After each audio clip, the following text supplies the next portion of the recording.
Welcome, mystery lovers. In this story, we step into the world of Tommy and Tuppence, a pair whose wit and courage have made them unforgettable. Tell us where in the world you're listening from. It's always a joy to see how far these mysteries travel. If you enjoy these mysteries, don't forget to like and subscribe. Your support helps keep new cases coming. Now then, shall we begin? It began with a knock that didn't sound like a knock at all. 3 hesitant taps, timid, uneven, like someone consulting their own courage before announcing it to the world. Tommy Beresford glanced up from his typewriter, where a half-finished invoice sat accusingly between the keys. The office of Blunt's brilliant detectives was unusually quiet for mid-morning. Even the traffic from Piccadilly seemed to pause, listening. Tuppence Beresford looked up from the small filing cabinet she had been reorganizing for the 5th time that week. "If that's another client wanting a misplaced cat," she said, "you're answering, not me." Tommy grinned. Odds on it being a husband who's misplaced his wife instead. But when the door opened, the usual run of domestic comedy fled before something more troubling. The man who entered was about 40 perhaps, though fear had aged him into a nervous 50. His hair was damp against his forehead, his collar slightly wilted, and his hands, Tommy noticed that first, shook as though they carried an invisible weight. A faint smell of cold air and country mud followed him in. "Good morning," Tuppence began, adopting her most professional cheer. "Blunt's brilliant detectives. How may we assist?" The stranger's eyes darted toward the street behind him before he closed the door quickly, almost guiltily. "Are you Mrs. Beresford?" His voice cracked halfway through her name. "I am," she said gently. "And this is my husband, Mr. Beresford." The man nodded but barely looked at Tommy. He seemed to be fighting an internal battle, words pressing against his teeth. "It's you I need," he said at last, staring at Tuppence with an intensity that made Tommy's eyebrows rise. "You, no one else." Tuppence blinked. "How flattering," she said lightly. "But perhaps you could tell me why." He took 2 uncertain steps forward, then stopped, gripping the back of a chair as though to keep his balance. "Someone means to kill me," he blurted. "Tonight." The silence that followed was so complete they could hear the clock tick on the mantelpiece. Tommy broke it first. "That's rather a tight deadline," he said. "Any chance of moving it to next week?" The man ignored him, eyes fixed on Tuppence. "Please, Mrs. Beresford, you must help me. You'll know how." Tuppence exchanged a quick glance with Tommy. She saw genuine terror there.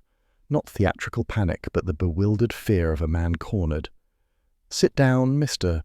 Alton," he said quickly. "Harold Alton." He sat, but perched on the edge as if ready to flee again. "I came up from Oxfordshire this morning. They'll be looking for me already." "Who will?" Tommy asked. Alton's mouth opened, closed. He wiped his palms on his coat. I can't say. Not yet. Only that I was part of something once. Something that shouldn't be remembered. And now someone's decided it must be finished." His words stumbled over themselves, disjointed, like notes of a tune half forgotten. Tuppence leaned forward, her voice low, soothing. "You said she'll know how to help. Why me, Mr. Alton?" He looked at her almost desperately. "Because you're the only one who wouldn't think me mad." Before she could reply, he flinched, as if hearing some sound outside. Tommy followed his gaze, but saw only sunlight and the slow crawl of an omnibus. When he turned back, Alton was on his feet again. "I shouldn't have come," the man muttered. "They watch everything." He reached the door, fumbling at the handle. Something small dropped from his pocket and rolled across the worn carpet, a silver glint spinning to rest by Tuppence's shoe. "Mr. Alton, wait," she began, but he was already gone, the door banging shut behind him. The corridor outside echoed with retreating footsteps, then silence. Tommy strode to the window. "He's gone down the street, running like the devil's late for lunch." Tuppence crouched, lifting the object from the floor. It was a silver button, heavy and old-fashioned, engraved with an unfamiliar crest, 2 rearing lions and a crown above an ornate bee. She turned it over in her fingers, feeling its cold precision. "Not the sort one buys at a haberdasher's." Tommy returned from the window. He looked about ready for the asylum, if you ask me. "He looked frightened," Tuppence corrected. "There's a difference." Tommy folded his arms. "So what's the plan? Follow a stranger who's apparently due to be murdered before supper?" She smiled faintly. You make it sound reckless." "It is reckless." "That's why it's interesting," she said. "Besides, didn't you notice? His shoes were caked with red clay. That's Oxfordshire soil, not London pavement. And the smell, horse stables and damp earth. He came straight from somewhere rural." Tommy sighed. "I married a bloodhound." "And yet you still complain when I sniff things out," she said. She carried the button to the desk and placed it under the lamp. "Look at the crest. That B. Belhaven, perhaps. There was an article last year about a Belhaven hall being sold after some scandal." He gave a low whistle. "Scandal you remember, soil you identify, buttons you classify. Remind me never to commit a crime." She ignored the jibe, lost in thought. "He said someone wanted him dead, and that I'd know how to help. That's the part that puzzles me." "Maybe he's read about you," Tommy said. "You're practically in the Tatler of amateur sleuths." "Or maybe," she murmured, "it's personal." She opened the top drawer and brought out her notebook. Small, blue-covered, the kind she reserved for cases that felt alive from the start. Across the first page she wrote, "Mr. Harold Alton, claims threat of murder, mentions Oxfordshire, drops silver button with crest, flees before explanation." Tommy watched her, half amused, half resigned. "You're really taking this seriously." "I am," she said simply.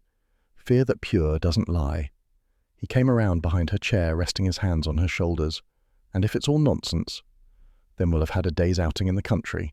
You can buy me lunch somewhere with linen napkins."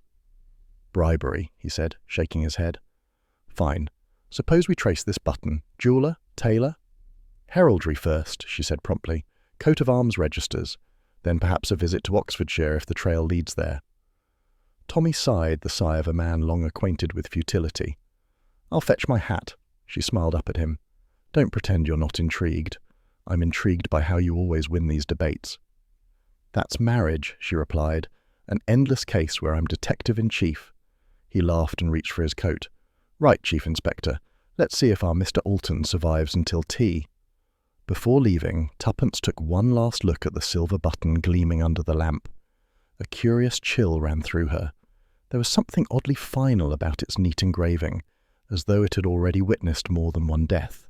She pocketed it carefully. Down on the street, the late-morning bustle of London had resumed.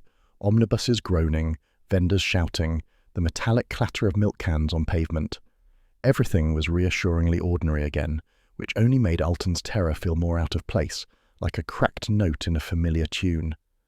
As they locked the office door, Tommy said, "You do realise this could be nothing more than a country melodrama. A jealous husband, an unpaid debt, perhaps a spot of imaginary persecution." "Perhaps," she said, tightening her gloves. "But then again, every great mystery begins with something that looks absurd." They turned the corner toward Piccadilly Station, unaware that, across the street, a man in a dark hat lowered his newspaper, just enough to watch them pass. When their cab pulled away, he folded the paper precisely, revealing on its front page the headline, "Death of Sir Basil Caraway, Belhaven Hall Scandal Revisited, Archive Files Resurface." The man's gloved hand rested briefly on his coat pocket, where a line of identical silver buttons gleamed like small, cold coins. Then he rose, melting into the crowd. Back in the cab, Tommy was whistling. Tuppence stared out of the window, her reflection superimposed over the blur of London streets. "Someone intends to kill me tonight," Alton had said. She repeated the phrase silently, tasting its unease.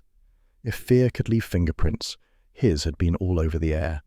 And somewhere she felt certain that trembling hand would reach for help again, if only she could find it in time.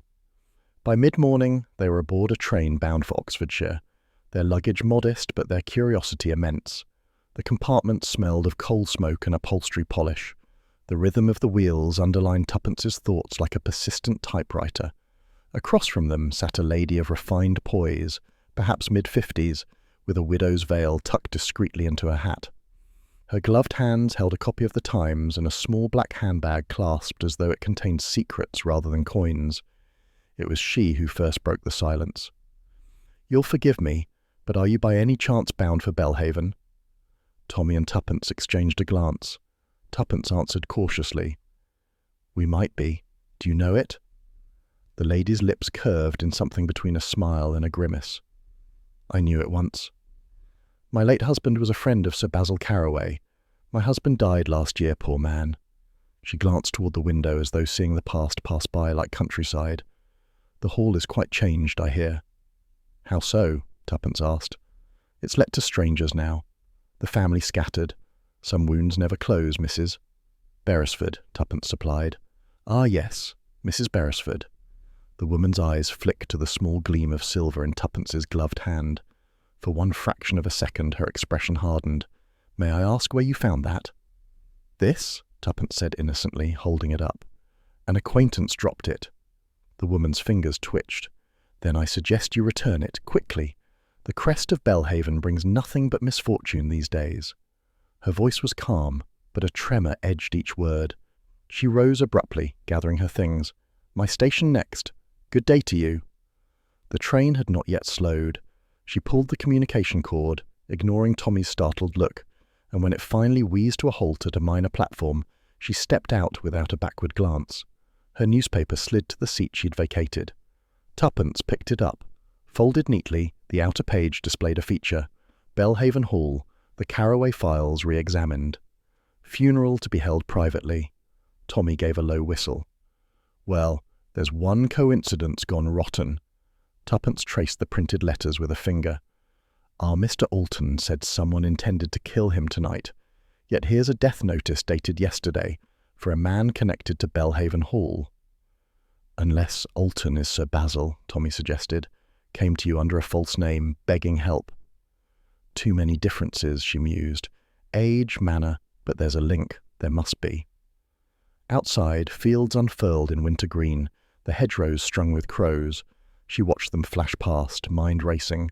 Tommy tried levity. You realise we're charging into what's probably a goose chase. With our luck, the hall will turn out to be a boarding house run by formidable spinsters who eat detectives for breakfast. Then we'll take notes on survival, she said. But I'd wager Belhaven Hall still has secrets worth investigating. He leaned back, studying her with affection. You're impossible. And yet, she said, smiling, you bought the tickets. By early afternoon, the train drew into a quiet station flanked by bare trees and a lonely signal box. The porter directed them to a narrow lane leading toward the estate. As they walked, the countryside stretched wide and silent except for the cry of rooks. Ahead, the gables of Belhaven Hall rose against the pale sky. Graceful once, now a little weary, its ivy unkempt, its windows too curious for comfort. Tuppence slowed, taking it in. A place with memory, she murmured, and perhaps remorse. Tommy gave a short laugh. Let's hope it also has hot water. A sign by the gate read, Belhaven Guest House, Proprietress Mrs. March, Vacancies. Tuppence folded the obituary and slipped it into her pocket. I rather think we've found our next address. Tommy held the gate for her, his tone half mocking, half serious. You know, one of these days we'll stumble into something genuinely dangerous. She looked back at him, eyes alight with the familiar spark. Then let's hope it's today. I'd hate to have come all this way for nothing. They walked up the gravel drive toward the door, unaware that, behind an upstairs curtain, a figure watched their approach through a slit in the lace.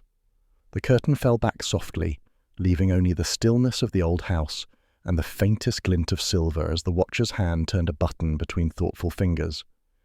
Belhaven Hall stood behind a line of yew trees, its facade dignified yet weary, like a dowager still insisting on pearls though the family fortune had gone.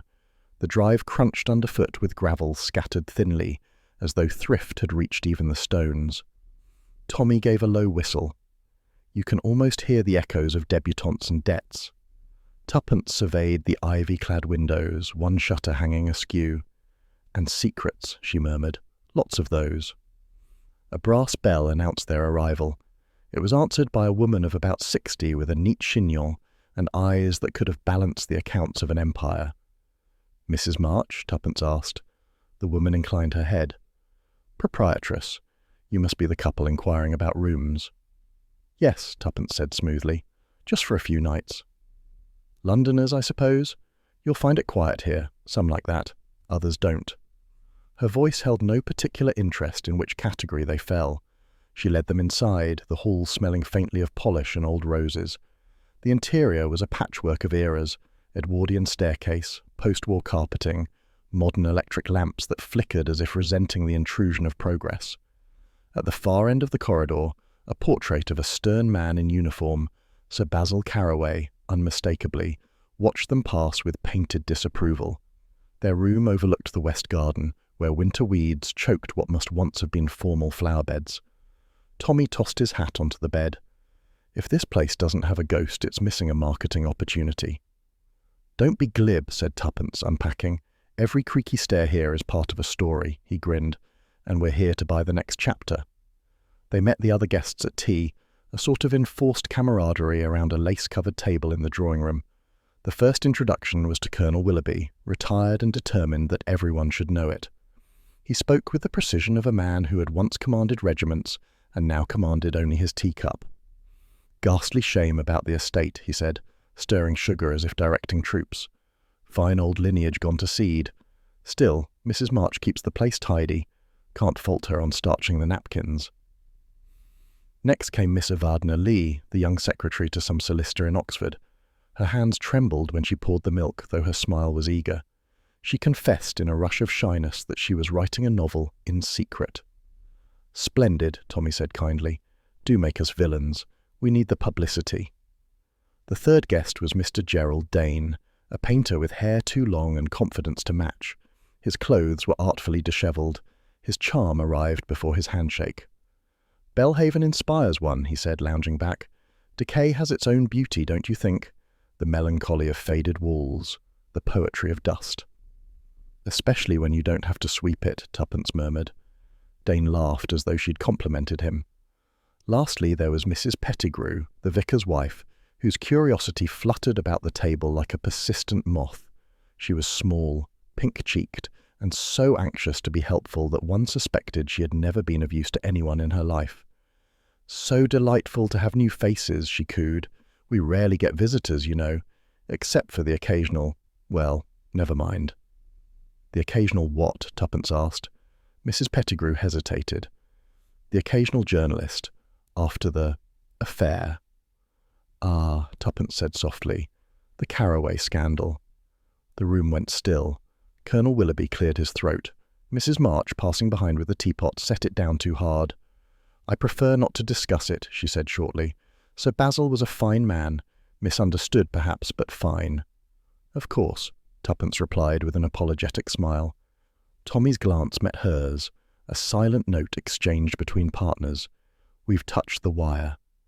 Later, when the guests dispersed, Tuppence lingered in the hallway. The portrait of Sir Basil caught the light from a wall sconce, and for an instant his painted eyes seemed almost alive, stern, accusing. Beneath it hung a tarnished brass plaque reading, "Belhaven Hall, 1873. She traced the edge of the frame, noticing a faint indentation in the dust. Something recently moved, perhaps a smaller frame once hung there. That evening the house settled into its post-tea hush. The clock on the landing chimed 9 with weary dignity. From somewhere below came the faint tinkle of Mrs. Pettigrew's laughter, mingling with Dane's baritone. Tuppence sat at her writing desk, making notes. Guests, each nervous in a different key. March controls the rhythm. Caraway portrait, too polished for neglect. Tommy, in the adjoining armchair, was reading the Times. "Our charming painter fellow seems particularly taken with you," he remarked. "Don't be absurd," she said absently. "He flirts with reflections." "Still, keep your window latched. These artistic types are adventurous," she smiled. "You're jealous." "I'm observant," he corrected. She turned back to her notes, but her pen halted. Somewhere down the corridor a floorboard creaked, then another. A slow, deliberate rhythm, pause, then retreat. She crossed to the door and opened it. The passage was empty except for the faint scent of polish and something else, crushed lavender. Tommy joined her, whispering, "House settling?" "Or guest prowling," she replied. "I'll wager the latter." They closed the door, laughing softly at their own nerves. But later, long after midnight, the laughter felt remote. A scream cut through the quiet.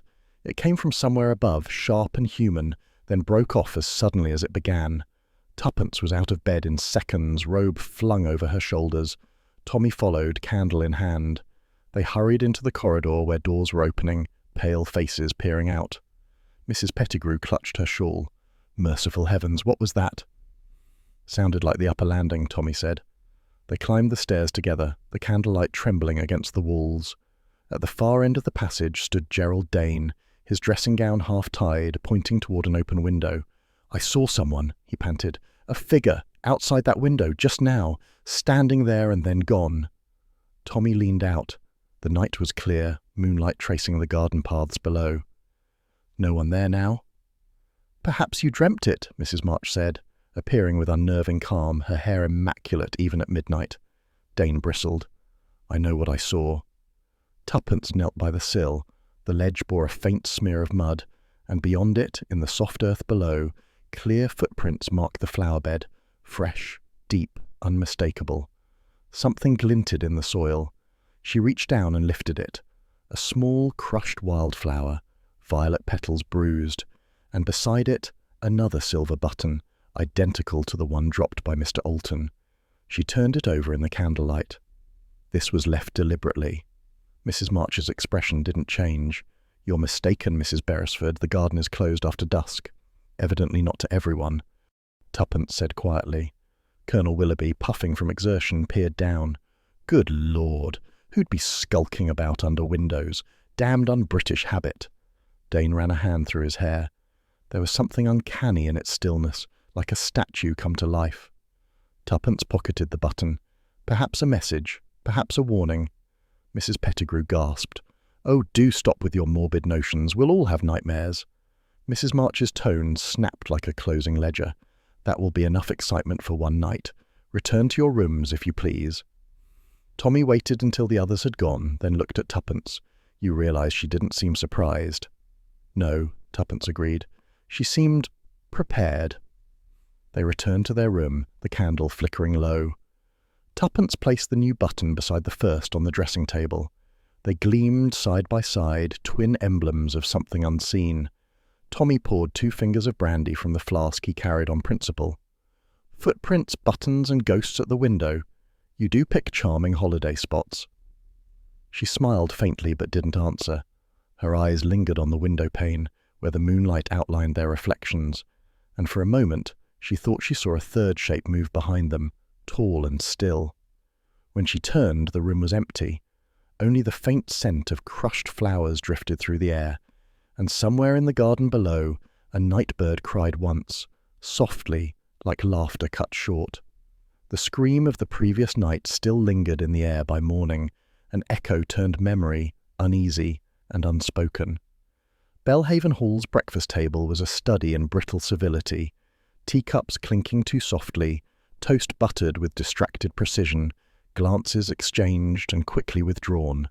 Mrs. March presided from the head of the table, her silver hair immaculate, her expression set to a composure that dared no one to mention the disturbance. Tommy spread marmalade with deliberate cheer. "Sleep well, everyone?" Mrs. Pettigrew gave a fragile laugh. "Oh, I never sleep after excitement. Dreams, you know.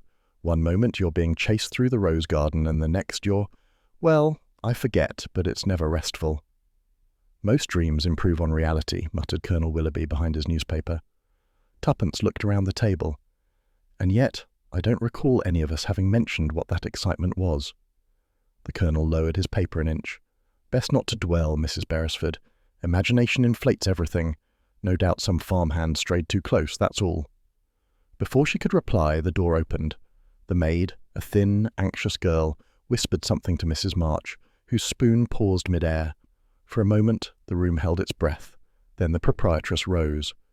"Ladies and gentlemen," she said evenly, "there's been an unfortunate discovery. The constable is on his way." Mrs. Pettigrew gasped. "A burglary?" Mrs. March's gaze passed over them all, cool as a ruler over a schoolboy's hand. "No, a body, found in the woods beyond the south gate." Silence settled thickly. Even the clock on the mantel seemed to hesitate before continuing. "Whose?" Tuppence asked. Mrs. March hesitated the fraction of a second too long. "A gentleman. The local constable believes it to be a Mr. Alton." The name struck the table like a thrown stone. Tommy met Tuppence's eyes. No need for words. "Mr. Alton," Mrs. Pettigrew repeated faintly. "We've had no such guest here."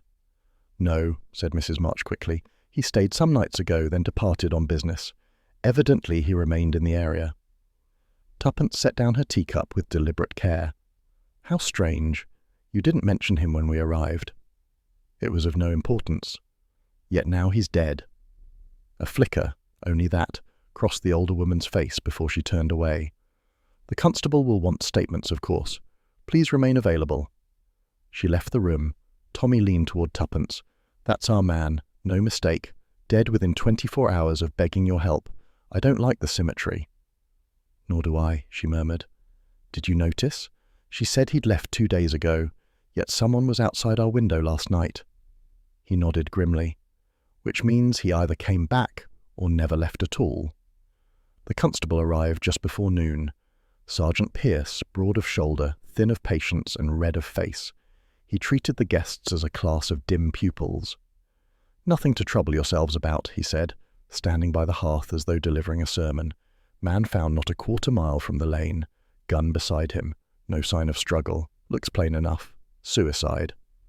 Mrs. Pettigrew emitted a squeak of distress. "Oh, dreadful! But why would a stranger do such a thing?" "Despondency, ma'am," said Pierce, as though prescribing a tonic.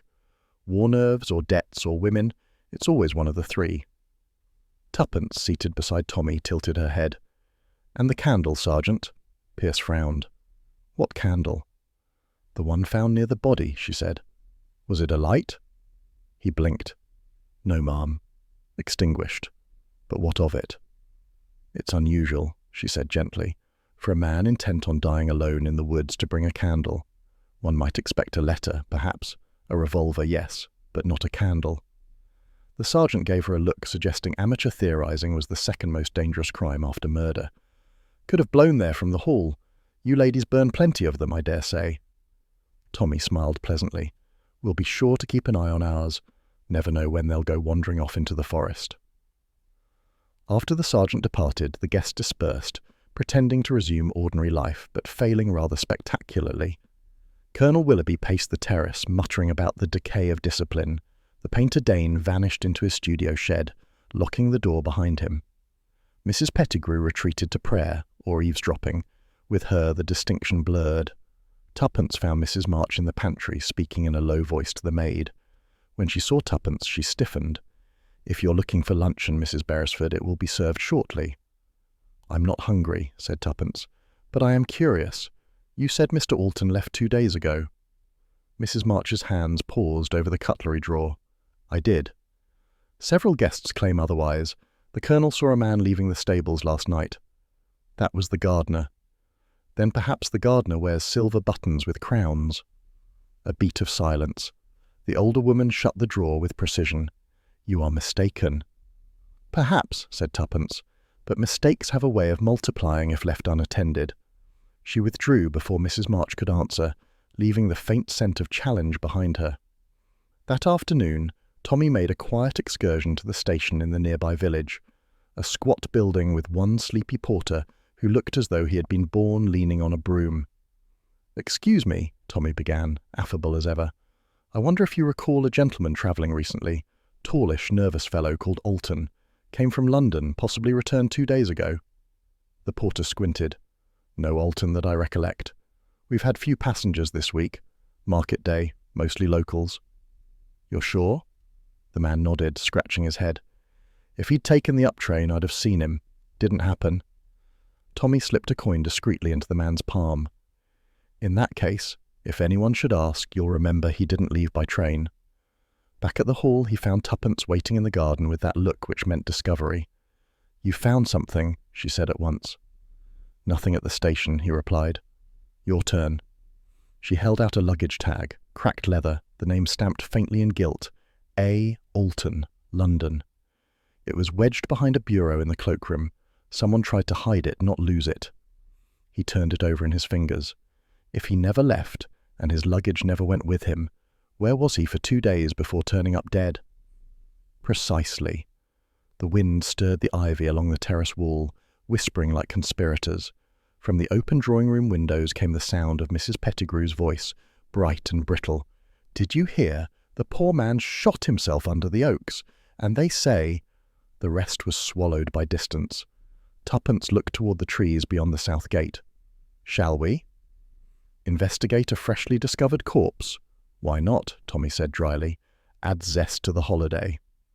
The woods were dense but orderly, remnants of an old estate forest still trimmed into civilization. A constable's cordon, string and stakes marked the site. Tuppence crouched near the cleared patch where flattened grass told the story. "There," she said softly. "That's where he fell." The earth was disturbed, but not much blood, odd given the supposed suicide. And half buried in the soil, the stub of an extinguished candle, wax melted unevenly down one side. Tommy studied it. A candle lit outdoors would blow out within minutes, so it must have been extinguished deliberately. Exactly. She gazed around. No letter, no coat, no luggage. If he came here alone, he left very little behind. "Except evidence," Tommy said, "which the sergeant has mislaid." They walked back in silence. The hall loomed ahead, windows glinting. It was the sort of house that could keep secrets indefinitely. Inside, Mrs. March was arranging fresh flowers in a vase. The moment she saw them, her smile tightened. "You've been wandering, I see." "Lovely woods," said Tuppence brightly. "A pity about the litter." "Litter?" "Candles, buttons, dead men." Mrs. March's hand trembled slightly on the stem of a rose. "You should mind your own affairs, Mrs. Beresford." "I intend to," said Tuppence. "Mr. Alton was one of them." The woman's composure cracked, just for a heartbeat, before she swept from the room. Tommy exhaled.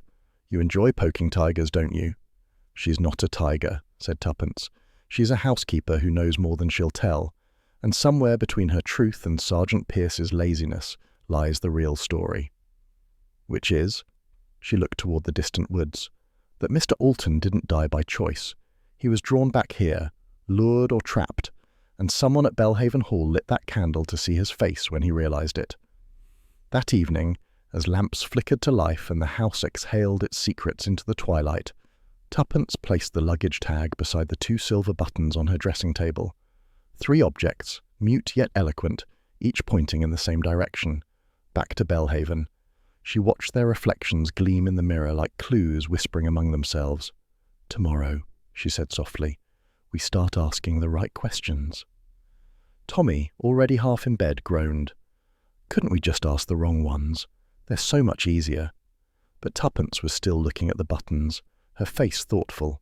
In the mirror, behind her shoulder, the portrait of Sir Basil Carroway on the corridor wall caught the lamplight, his painted eyes fixed forward, unblinking. It might have been imagination, of course, but for the first time Tuppence could have sworn the man in the portrait was watching her.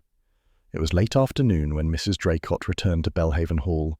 The motor car that brought her stopped at the gate with a gravelly sigh, and out stepped the same elegant society widow they'd met on the train, still impeccable in black, her veil now drawn lower, her manner more brittle. She gave her name to Mrs. March in a voice cool as porcelain. "I came," she said, "to pay my respects." The words were courteous, the tone was final. From the drawing-room, Tuppence watched the exchange reflected in the mirror's gilt frame. "Well," she murmured to Tommy, "the plot has just remembered its manners." Mrs. Draycott's reappearance unsettled everyone. Even the habitual chatter of Mrs. Pettigrew faltered to whispers. The Colonel merely snorted into his newspaper, muttering something about feminine curiosity dressed as condolence. When the widow was shown into the parlour for tea, Tuppence contrived to join her. Mrs. Draycott sat by the window, the wan light touching her face and showing lines that had not been visible before. Her gloved hands rested in her lap, still but strained as though waiting to clench. "How kind of you to come," Tuppence began. Mrs. Draycott inclined her head. "Kindness has little to do with it. One pays respect to the dead, whether or not one admires the living." "Then you knew Mr. Alton well?" Her lips twitched faintly. "He was, once, secretary to Sir Basil Carroway." "Ah," said Tuppence softly. "So he was part of the Hall." "For years. He was intelligent, discreet, until he wasn't." Tuppence poured the tea, watching the amber swirl. "You mean he betrayed Sir Basil?" "Not betrayed," the widow said, her voice a thread of ice. "Disappointed. That's worse. He possessed certain papers, private correspondence, things best forgotten. After Sir Basil's difficulties, Alton vanished with them. I suppose he imagined himself safe. Safe from what? Mrs. Draycott looked up, and for the first time the brittle poise cracked. From the truth.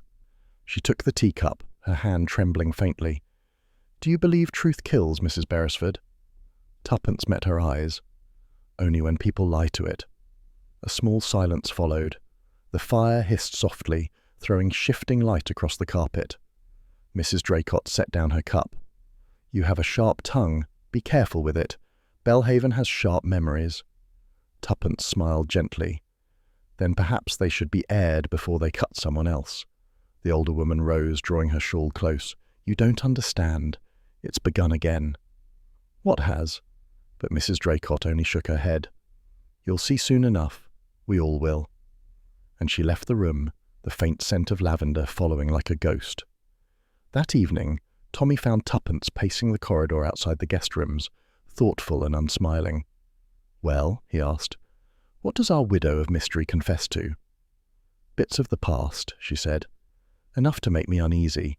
Alton worked for Sir Basil. He had papers, perhaps letters, that could ruin people." Tommy whistled softly. So our Mr. Alton wasn't just frightened.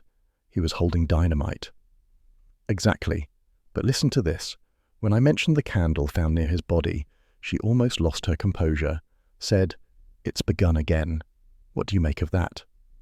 "Superstition, maybe. Every country house has its family legend, the ghost of guilt revisited, etc." "She didn't sound superstitious. She sounded afraid." He tilted his head. "Afraid of what?" "That's the riddle." They stood by the window a moment, watching dusk seep into the gardens. Lamps blinked on across the lawn, one by one, like uncertain thoughts. Somewhere a door shut sharply, echoing through the corridors. "Belhaven feels occupied," Tuppence murmured. "Not by people, by history, as if the walls haven't forgiven anyone yet."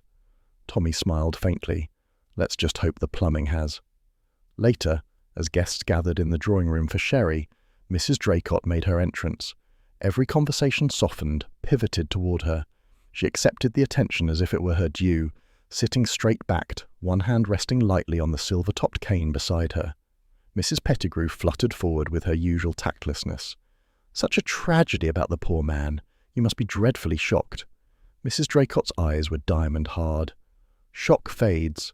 Consequences remain." The Colonel harumphed. "All the same, can't see what a candle was doing there. Damned romantic gesture, if you ask me." The widow turned sharply. "Who mentioned a candle?" Tuppence, nearby, pretended absorption in a plate of almonds. "Why, the constable did," the Colonel went on innocently. "Said there was one right beside the body, snuffed out like some ritual." Mrs. Draycott's gloved fingers tightened on her cane. "Then it's true," she whispered. "So it's begun again." "Begun what?" asked Mrs. Pettigrew, leaning forward. But the widow said nothing further. She rose, murmured an excuse, and withdrew, leaving behind a silence filled with curiosity and unease. Tommy moved to Tuppence's side. "That makes twice she's said that. Whatever it is, she expects a sequel." "Yes," Tuppence said slowly, "and she's afraid she'll be in it." By midnight the house had fallen quiet. The wind pressed faintly at the shutters. A loose branch scratched rhythmically against a window somewhere, like a hand insisting to be let in. Tuppence couldn't sleep. Mrs. Draycott's words echoed in her mind. "It's begun again." She rose, slipped on her robe, and opened the connecting door to Tommy's room. He sat up instantly, never a deep sleeper when she was restless. "I know that look," he said. "It means burglary or insomnia." "Perhaps both," she whispered. "I want to see her room." "Draycott's?" "She's hiding something, and I doubt she'd leave it out in the open." 5 minutes later they were in the corridor, moving quietly past the portraits. The lamps along the wall burned low, casting thin golden pools on the carpet. Mrs. Draycott's door was slightly ajar. Tuppence pushed it with her fingertips. Inside, the room smelled faintly of orris powder and cold ashes. The widow had evidently retired early. Her shawl lay draped over a chair, her gloves neatly folded beside it. On the writing desk stood an empty teacup and a small leather-bound diary. Tuppence hesitated only a moment before opening it. The pages were mostly blank, save for one, where a single sentence sprawled in hurried, slanting script. The Belhaven Circle will never meet again, save in death. She felt the chill of the words more than their meaning. "Tommy," she whispered, "look at this." He read, brow furrowing. Belhaven Circle. Sounds like a secret society or a dinner club. Either way, they're running out of members. Exactly. Save in death. She believes someone's killing them, one by one. He looked at her gravely. Then Alton was the first. Or not the first, she said quietly. Just the latest. They replaced the diary and slipped back into the corridor. At the far end, a door creaked open, a rectangle of faint light spilling across the carpet. Mrs. March stepped out, carrying a candlestick. Her gaze swept the hallway like a searchlight, pausing briefly on their retreating shadows. Tuppence held her breath until the woman turned away. "Remind me," Tommy whispered, "why we never take holidays in places where no one gets murdered." "Because then we'd get bored," she said, smiling faintly. The next morning brought grey skies and polite tension. Mrs. Draycott did not come down to breakfast. Mrs. March announced curtly that she had taken a tray in her room. Tuppence made a show of buttering toast. "We're surrounded by secrets," she murmured. Tommy replied under his breath, "Which one do we tackle first? The candle, the papers, or the diary entry about the circle of death?" "All of them lead to Belhaven," she said, "and to the Carraways." "Meaning Sir Basil's scandal wasn't quite put to bed?" "Meaning someone's digging it up," Tuppence said softly, "and Mrs. Draycott knows who holds the spade." Tommy regarded her with mock despair. "You do realise you talk like the opening chapter of a Gothic novel." "It's contagious," she said. "This house breeds melodrama." As they rose from the table, the maid approached timidly with a note. "Beg pardon, ma'am. Mrs. Draycott asked that this be given to you." Tuppence unfolded it. The handwriting was firm but uneven. "If you value your life, leave Belhaven Hall before nightfall. The circle has awoken." She passed it to Tommy without a word. He read it twice, then tucked it into his pocket. "Well," he said finally, "that's hospitable." Tuppence looked toward the staircase that led to Mrs. Draycott's room. "She's frightened, Tommy, but of whom?" He smiled grimly. "Let's find out before we're next on the guest list." That night, long after lights were out, a thin sound broke the silence, a sobbing gasp that might have been wind or grief. Tuppence sat up, heart quickened. Tommy stirred beside her. What now? She listened. The sound came again, faint, from somewhere above. "Mrs. Draycott," she whispered, "and I don't think it's the wind this time." They rose, the floorboards creaking beneath their cautious steps. Down the hall the widow's door was wide open. The room was empty.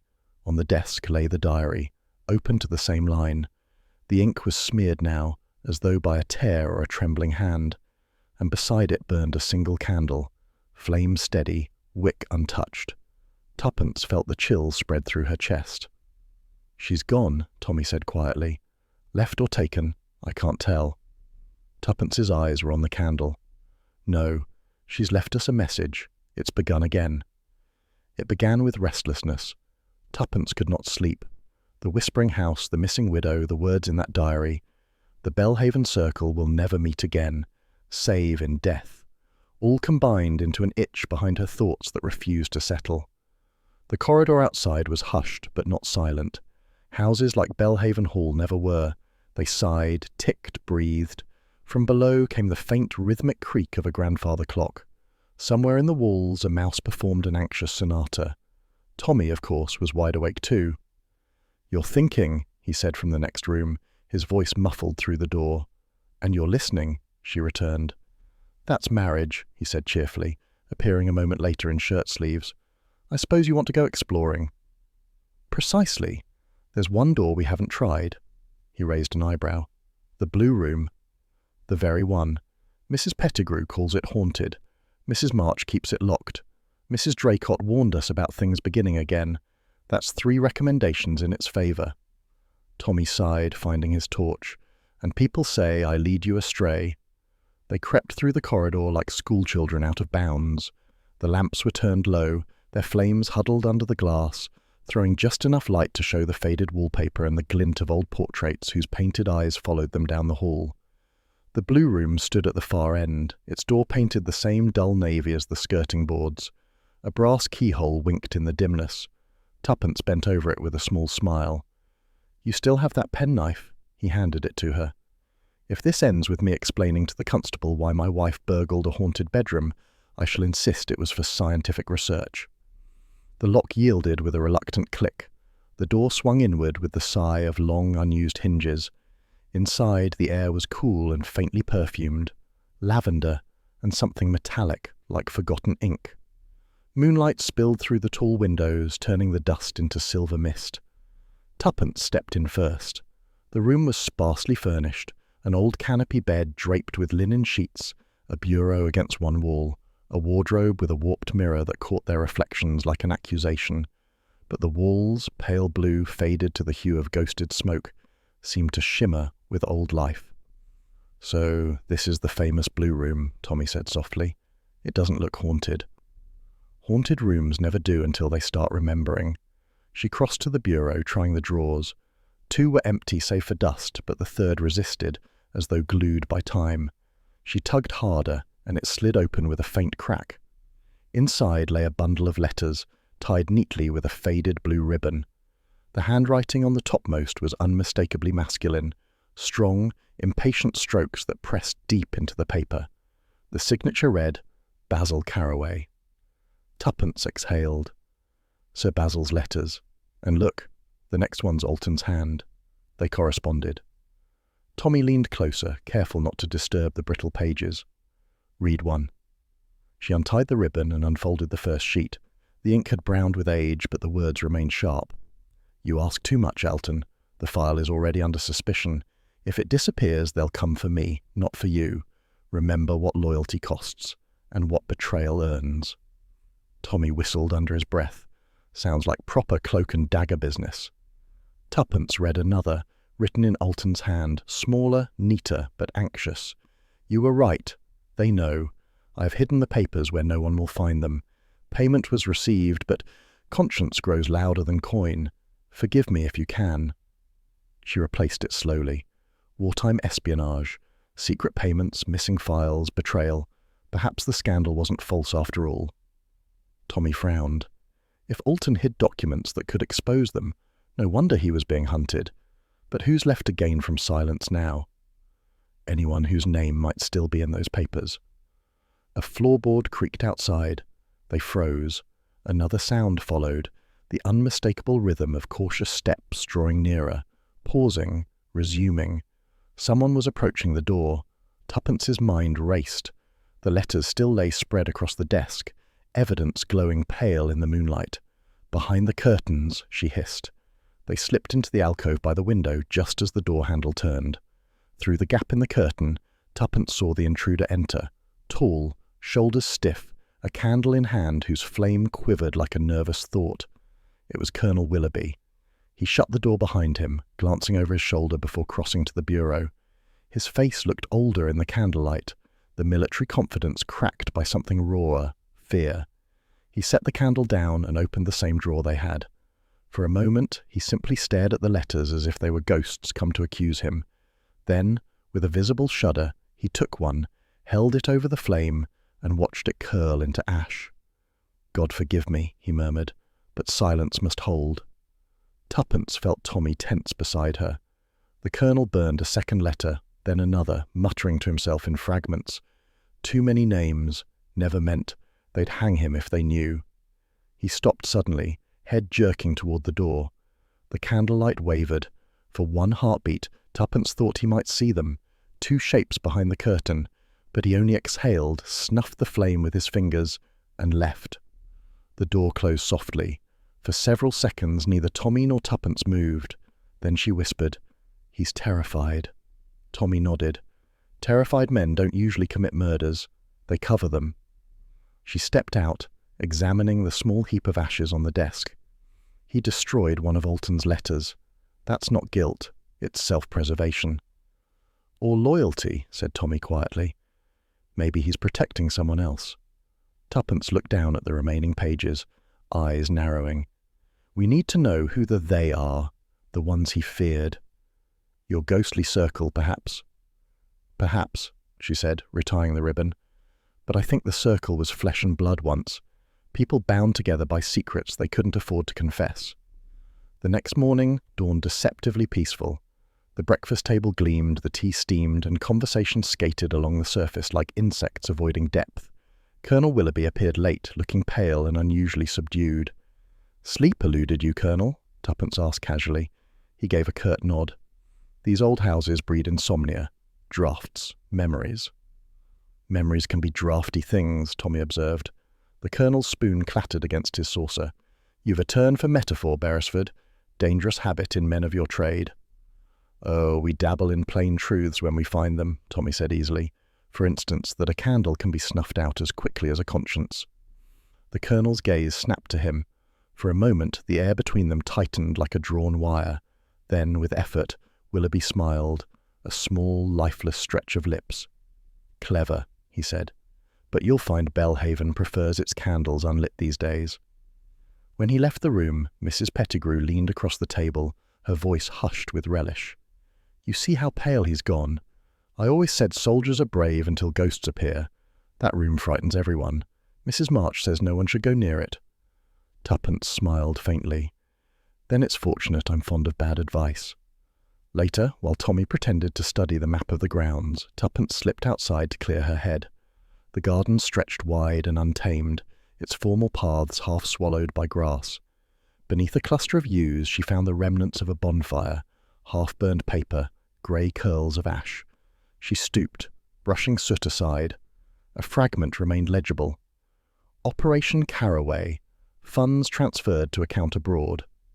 She straightened slowly. "Operation Caraway," she repeated under her breath. So the war scandal wasn't just rumour. It was finance. Treason for hire. A voice behind her made her start. "Collecting souvenirs, Mrs. Beresford." Mrs. March stood at the edge of the path, eyes sharp as knives in the shade. "Just tidying up," said Tuppence lightly. "Then kindly tidy indoors. The gardens are my concern." Tuppence met her gaze with equal coolness. "And the past? Is that yours too?" Mrs. March's lips thinned. "The past is for the dead, Mrs. Beresford. Don't go digging among them." She turned and walked away, her back perfectly straight. That night, Tuppence and Tommy pieced together what they'd found. The letters, the Colonel's terror, the diary line, the burned scrap, fragments of a larger pattern. Tommy spread the surviving letters across the table. "Look here. Dates, 1944, 1945. Payments made under the initials BC. That's Basil Caraway. But why would a man clear his own name only to hide evidence again?" "Because he wasn't alone," Tuppence said. "He had partners, a circle. Alton was secretary, the Colonel a courier perhaps, Mrs. March the family gatekeeper, and Mrs. Draycott, Basil's sister, the one who kept the memories alive." He nodded slowly. "And now someone's ensuring those memories die one by one." Tuppence stared at the last unburned letter, her fingers resting on the faded ink. They called it the Belhaven Circle, a small, select group bound by wartime betrayal. Alton kept their secret, until he didn't. "And whoever feared exposure decided to finish the silence," Tommy said grimly. She folded the letters back into their ribboned bundle. "Then the next question is, who profits from keeping the silence now?" The candle flickered on the table, casting twin shadows of their faces on the wall, intertwined, thoughtful, unresolved. Outside, the wind stirred through the yews again, carrying with it a faint scent of smoke. Somewhere in the dark garden, the ashes of truth waited patiently for the match that would bring them to light. Dinner at Belhaven Hall had the air of a truce no one trusted. Mrs. March had insisted on an ordinary evening to restore calm, but her tone carried the chill of command rather than comfort. The long dining table gleamed beneath the chandelier, its polish catching the flicker of silver cutlery and anxious faces. The air smelled faintly of roasted pheasant and tension. Tuppence sat midway down the table, opposite Tommy, between Mrs. Pettigrew and the painter, Gerald Dane. She had never liked eating in rooms that felt as if they might explode into confession at any moment. The conversation, such as it was, meandered like a nervous brook. Too many pauses, too many forks scraping china. Colonel Willoughby cleared his throat. "I must say, Mrs. March, your cook's skill remains undiminished. Remarkable consistency in trying times." Consistency, Mrs. March replied without warmth, is what keeps houses standing. All secrets buried, murmured Dane with that half-smile he wore like a uniform. Mrs. Pettigrew fluttered her napkin. Oh really, Mr. Dane, must you always make things sound so sinister? He grinned. Only when they are. Tuppence, watching, thought how each remark around the table felt rehearsed, as though everyone were trying to remember their lines in a play whose ending none of them wished to see performed. The clock on the mantel struck 8. Then, quite suddenly, the lights went out. A collective gasp followed, sharp and involuntary. Darkness swallowed the room whole, thick, immediate, absolute. Somewhere a chair scraped, and Mrs. Pettigrew emitted a small shriek. Keep still, Mrs. March's voice commanded, clipped and calm. The fuse has gone. There are candles in the sideboard. Footsteps moved, swift, confident. A drawer opened, the rattle of silver against wood. Then, one by one, flames bloomed across the table as candles were lit, their golden light chasing shadows into the corners. Tuppence's eyes adjusted, and then froze. One of the candles nearest her was set in an ornate silver holder, its base engraved with 2 rearing lions beneath a crown, the same crest as the button she carried, the same crest found near Alton's body. For a moment, the air felt too thick to breathe. Tommy's eyes met hers from across the table, quick and warning. He'd seen it too. Mrs. March resumed her seat as though nothing had happened. Apologies, she said. Our generator is old. It dislikes visitors. But her tone was brittle, and when she reached for her glass, her fingers brushed the stem with too much force. The candlelight danced over every face, revealing, betraying. Colonel Willoughby's hands shook slightly as he tried to butter his bread. The knife clattered against the plate. Dashed nuisance, he muttered, voice uneven. Reminds one of blackout drills. Damned candles everywhere. Never enough matches. Mrs. Pettigrew attempted a nervous laugh. How nostalgic, Colonel. War memories and all that. War memories, he said curtly, are best forgotten. Gerald Dane leaned back, swirling his wine lazily. I rather like the effect, he said. Half-light suits confessions. Tuppence turned to him. And liars, he chuckled softly. Touché, Mrs. Beresford. Tommy spoke up, his tone light. If anyone confesses, do try to wait until dessert. The pheasant's better hot. A ripple of uneasy amusement travelled around the table. The social machinery of English politeness creaked into motion again, but it could not quite erase the feeling that something unseen was circling them, waiting.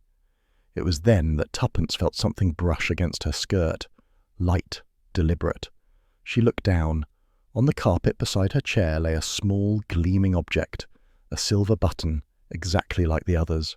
Her breath caught, but she said nothing. Instead, she bent, as if adjusting her napkin, and slipped the button quietly into her palm. Its metal was cold, colder than anything that should have been near the fire's warmth. Tommy noticed her movement. His eyes narrowed slightly. Conversation continued in shallow ripples, but Tuppence's thoughts darted beneath its surface like fish beneath ice.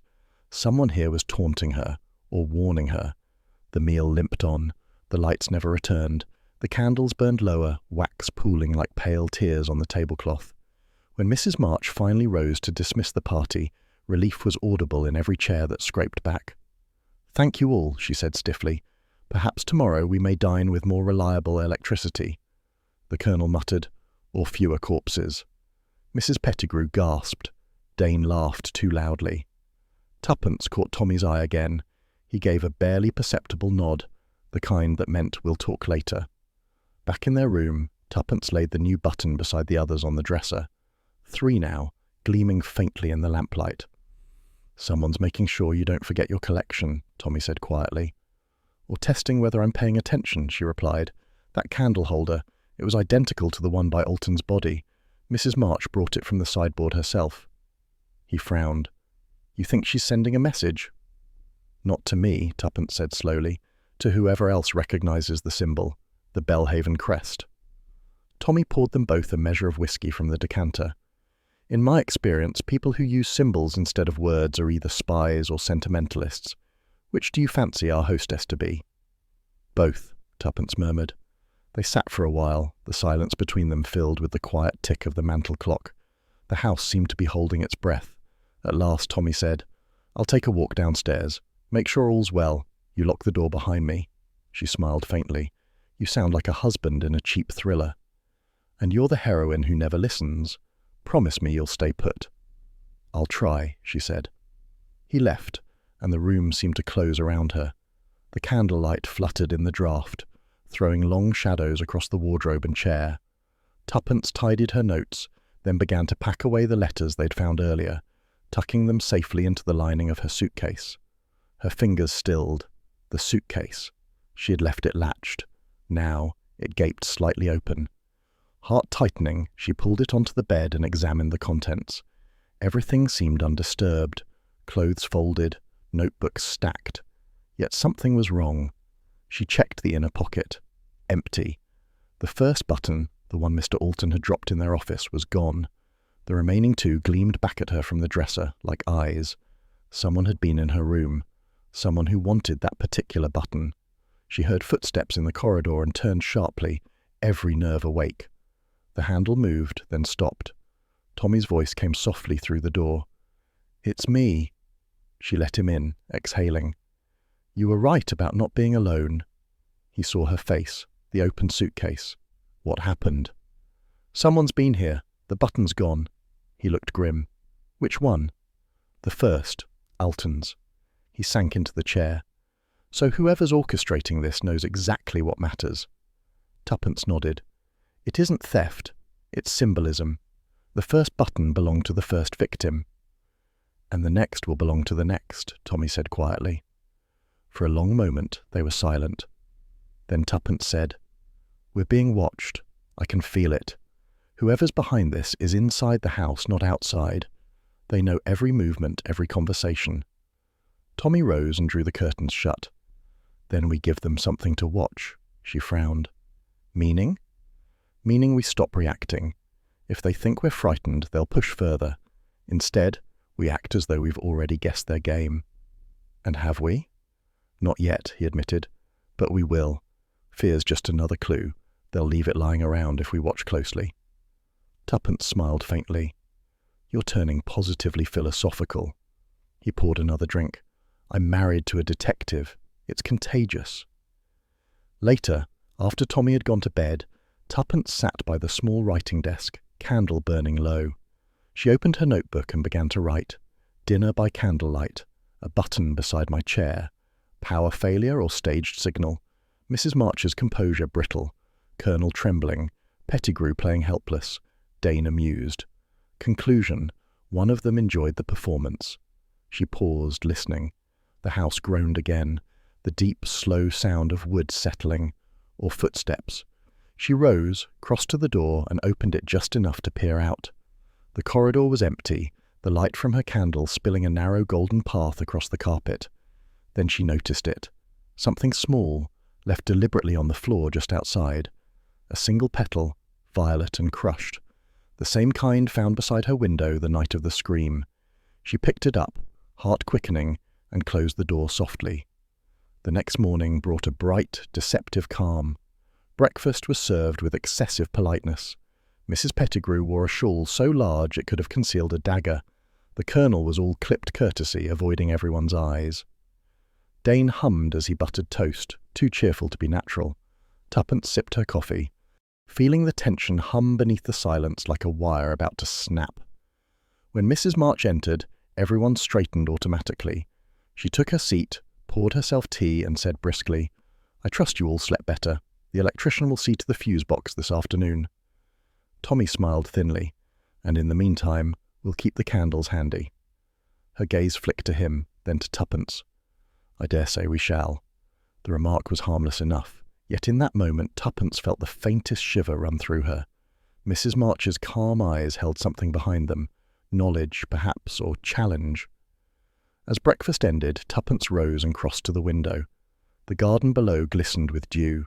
On the terrace, a figure moved briefly between the yews, then vanished. "Tommy," she said quietly, "someone's already awake out there." He joined her at the glass. "You think it's our candle-lighter?" "No," she murmured. "I think it's our thief." He frowned. "You mean the button?" She nodded slowly. "Yes, and I intend to find where it went." That night, Belhaven Hall seemed smaller somehow, as if the very walls had drawn closer. The shadows in the corridors deepened, the air pressed tight. From her window, Tuppence could see the faint glimmer of the candle holder still left on the dining table below, its silver reflecting the last of the dying firelight. "Tommy," she whispered, "we're not trapped here with a killer. We're performing in their play." He smiled grimly. "Then let's make sure we write the final act ourselves." The candle flame flickered once, guttered, and went out, leaving them in darkness thick as a held breath. The bell over the post office door jangled as Tuppence stepped inside, bringing with her the faint chill of the morning. The village of Belhaven looked deceptively innocent in daylight, white cottages trimmed with ivy, smoke curling upward like gentle secrets. But she had learned to distrust appearances. Beneath such tranquility, people often buried entire wars. The postmistress pointed her toward a lane that wound past the churchyard and dipped into a tangle of trees. "Mrs. Wills still lives at the old lodge, ma'am. Mind the path, it's damp this time of year." "Thank you," said Tuppence, and set off. The lodge crouched at the edge of the wood like an aging sentinel. Smoke drifted lazily from the chimney. The garden was wild but not neglected, the kind of order that comes from habit rather than hope. When Tuppence knocked, the door opened a cautious inch. "Yes?" "I'm Mrs. Beresford. I'm looking for Mrs. Wills. You were housekeeper at Belhaven Hall, I believe, under Sir Basil Carroway." The old woman studied her for a long moment before unlatching the chain. "You'd better come in, then." Inside, the air smelled of furniture polish, lavender, and something faintly medicinal. Mrs. Wills was small, wiry, her face a map of years etched deep with both loyalty and loss. She poured tea without asking, setting the chipped cups between them on a table crowded with faded photographs. "You're not the first to come prying about Sir Basil," she said finally. "Police came once, journalists after that. But you, well, you look like a lady who listens more than she writes." "That's the idea," Tuppence replied. "I'm trying to understand what really happened at Belhaven, about Mr. Alton." The woman's hand froze mid-pour. "Don't call him that. That wasn't his name." Tuppence's pulse quickened. "Then what was?" "Carr. Alfred Carr. He was Sir Basil's secretary, but that was just his peacetime job. During the war he had another, more dangerous one. Intelligence work, they called it. I called it madness. Too many secrets, too many lies." "So, Mr. Alton was a cover?" Mrs. Wills nodded slowly. "After the papers branded him traitor. They said he'd sold information to the Germans, but he hadn't. Sir Basil stood by him, swore there'd been a witness who could clear him. Only that witness disappeared, and the files with him." "And Sir Basil was the witness?" "That's right." Tuppence leaned forward. "What became of him?" The old woman's eyes clouded. "He died 2 months later. Heart, they said. But hearts don't stop for no reason. Not in that house. There was shouting the night before, him and Lady Carroway. I was in the passage, I heard it clear. She was crying, saying, 'You'll damn us all with your conscience,' then—" She stopped. "Then what?" "A crash, like metal hitting stone. When I went in next morning, there was a dent in the hearth and one of the silver candle holders was missing. She said she'd sent it out to be cleaned. It never came back." Tuppence felt the familiar prickle of revelation. "The same kind of candle holder found near Alfred Carr's body?" "I wouldn't know, ma'am. But if you've seen it, you've seen Belhaven's guilt made solid." For a moment they sat in silence. The clock on the mantel ticked with the weary patience of truth waiting to be told. Tuppence said softly, "Tell me about Lady Carroway." She was a proud woman, too proud to forgive, too proud to beg. When Sir Basil died, she left the hall within a week and never came back. Some said she went abroad. Others said she went mad. I only know she took a new name, Draycott. Tuppence's teacup halted midway to her lips. "Mrs. Draycott?" The old woman nodded. "Aye, I see you've met her." Tuppence set the cup down carefully. She said she came to pay respects, but she was afraid of something starting again. Mrs. Wills sighed. "It started long ago, and it never finished. There's blood in Belhaven's foundations. You can't scrub it clean." She reached into a drawer and pulled out a folded scrap of paper, yellowed at the edges. "Found this when I cleared out the study. Don't know what it means, but Sir Basil wrote it the week before he died. Tuppence unfolded it. The handwriting was neat but hurried. Truth sleeps beneath the silver crest. Wake it, and all shall burn. Her heartbeat quickened. Thank you, Mrs. Wills. You've done more than you know. By the time she reached the small station, the afternoon had turned grey. The train to Belhaven rattled through the fields, its windows fogged with drizzle. Tuppence sat alone in the compartment, staring at the message in her hand. Truth sleeps beneath the silver crest. A riddle or a warning? She thought of the buttons, the candle holder, the crest of the lions beneath the crown. Somewhere in that symbol lay the key, perhaps even literally. She folded the paper carefully into her notebook. "Sleep, will you?" she murmured. "We'll see about that." Belhaven Hall loomed against the evening sky as she returned. Lamps glowed faintly behind curtained windows, their light more watchful than welcoming. Tommy met her in the foyer, hat still on, expression grim. "You've been gone all day. I was beginning to think you'd eloped with the postmistress." "Hardly, though she might have been safer company." He took her coat. "You've learned something." "Everything and nothing," she said. Alton was an alias. His real name was Alfred Carr, a wartime intelligence man accused of treason. Sir Basil cleared him once, but the evidence vanished. And Mrs. Draycott, she's Sir Basil's sister. Tommy let out a low whistle. "Our grieving widow again. That explains her nerves. She's more than nervous. She's terrified." Before she could say more, a crash echoed from the corridor above, sharp, metallic, unmistakable. They looked at each other. "The blue room," Tuppence breathed. They ran. The corridor outside the blue room was lit by a single wall lamp, its flame guttering in the draught. The door stood half open. Inside, chaos reigned. The heavy curtains flapped in the wind from a broken pane. The air smelled of cold and candle wax. On the floor lay Colonel Willoughby, sprawled near the hearth, one arm twisted beneath him. A thin line of blood ran from his temple. Tommy knelt beside him, checking the pulse. Alive. Barely. Tuppence scanned the room. No sign of Mrs. Draycott. The window had been forced open from within. Footprints marked the sill. "She's gone," she whispered. Tommy stood. Gone, or taken. He gestured toward the fireplace. Amid the ashes of the earlier fire lay something half-burned, a fragment of paper, edges charred but words still legible in the centre. 'Neath the silver crest, truth. Tuppence picked it up carefully. "It matches Sir Basil's note. Someone tried to destroy it." Tommy looked grim, and nearly succeeded. A low moan drew their attention back to the Colonel. His eyelids fluttered. "Candle," he muttered. "The candle." "What about it?" Tuppence bent close. He opened his eyes, wild with confusion. "She lit it again. The same holder. Said it must end where it began." His voice trailed off into incoherence. Tuppence straightened. "She's repeating the pattern. Each death marked by a candle in that crest holder." "And she's next," Tommy said quietly.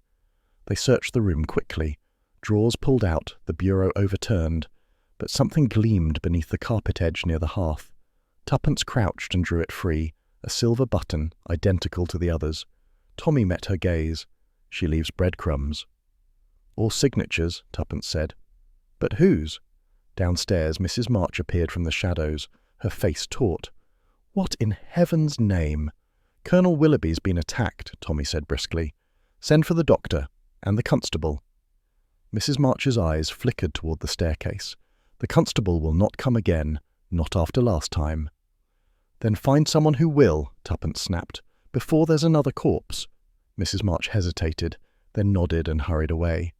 Tuppence turned back toward Tommy. "There's something more.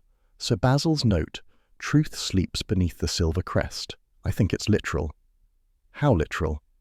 "As in, something hidden, documents perhaps, beneath a carving or engraving of that crest, somewhere in the hall." He rubbed his chin. "The family arms are everywhere. Fireplace, doors, silverware. We could spend a week digging." "Or one night thinking like Lady Caraway." Tommy grinned faintly. "Which is your specialty?" They worked in silence for an hour, searching rooms where the crest appeared. Nothing. It was nearing midnight when Tuppence paused in the gallery overlooking the main hall. A large framed tapestry hung opposite the staircase, a faded thing depicting the caraway lions rampant under a silver crown. "Tommy," she said softly, "look at that." He frowned. "You think there's something behind it?" She stepped closer, running her fingers along the frame. "Feel here, the fabric's thicker in the center, as if reinforced."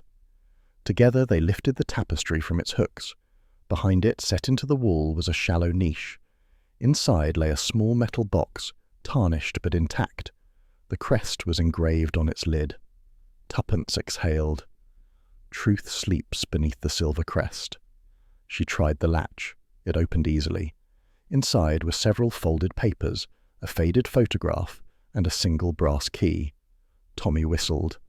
Operation Caraway files, perhaps. She skimmed one page. Bank transfers, signatures, and here, Sir Basil's written confession. He took the blame for Carr's actions to protect his wife, but she was the one passing information through the Belhaven circle. So Mrs. Draycott, Lady Caraway, was the traitor, Tommy said slowly, and her husband died covering for her. Tuppence nodded, and now the guilt is killing them all in turn. A shout echoed from below. They hurried to the landing. Mrs. March stood in the foyer, pale as parchment. "The blue room! Fire!" They raced back upstairs. Smoke poured from the doorway, curling black against the ceiling. Inside, the bed curtains blazed. The heat drove them back. Tommy grabbed the blanket from the hall and smothered the nearest flame, while Tuppence flung water from the jug onto the rest. When the fire hissed itself out, only charred fabric remained, and amid the soot, the silver candle holder lay gleaming, upright, its wax melted to nothing. Tuppence stared at it. "A message again." Tommy picked it up with a handkerchief. "Or a signature, as you said." She looked around the ruined room, her throat tight. "Mrs. Draycott's gone, the Colonel's barely alive, and someone is rewriting history in smoke and symbols.